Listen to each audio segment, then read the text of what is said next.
विश्व हिंदू परिषद, भाजप आणि हिंदुत्ववादी संघटनांच्या वतीने नाशिकमध्ये आज श्रीराम अक्षता मंगल कलश यात्रा काढण्यात आली आहे। रामकुंडावर 31 कलशांचं विधिवत पूजन करण्यात आलं। शिवाय कलशांची शोभायात्रा देखील काढण्यात आली आहे। अतिप्राचीन काळाराम मंदिरामध्ये यात्रेचा समारोप करण्यात आला। 22 जानेवारीला अयोध्येतील राम मंदिराचं लोकार्पण होणार आहे आणि देशभरामध्ये विविध कार्यक्रम राबवले जात आहेत। आज नाशिकच्या पंचवटीमध्ये अशा स्वरूपाची एक भव्य शोभायात्रा निघालेली। आपण बघतोय की अयोध्येहून आलेल्या ज्या अक्षता आहेत त्या अक्षतांची मिरवणूक इथे काढण्यात आलेली आहे।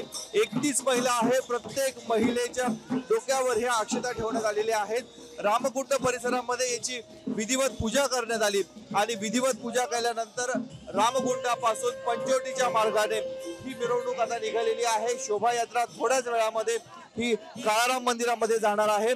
नाशिकच्या पंचवटीमध्ये श्रीरामाचं वास्तव्य होतं, वनवास काळामध्ये वास्तव्य होतं आणि त्यामुळे या मिरवणुकीला अनन्यसाधारण असं महत्व आहे। आता ही जी अक्षता आहेत या अक्षता इथल्या विविध भागांमध्ये प्रांतांमध्ये या वाटल्या जाणार आहेत। काळाराम मंदिराचे पुजारी आपल्या सोबत आहेत। आजची मिरवणूक निघालेली आहे, पुढे काय कार्यक्रम?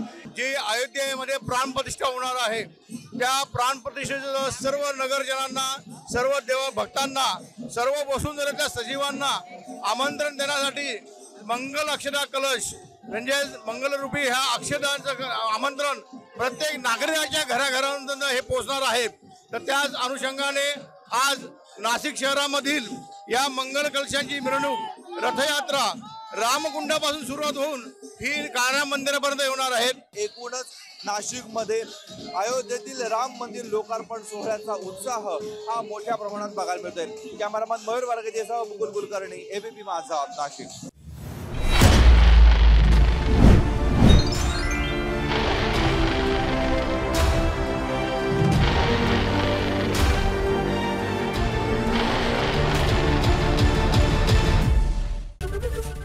एबीपी माझा, उघडा डोळे बघा नीट।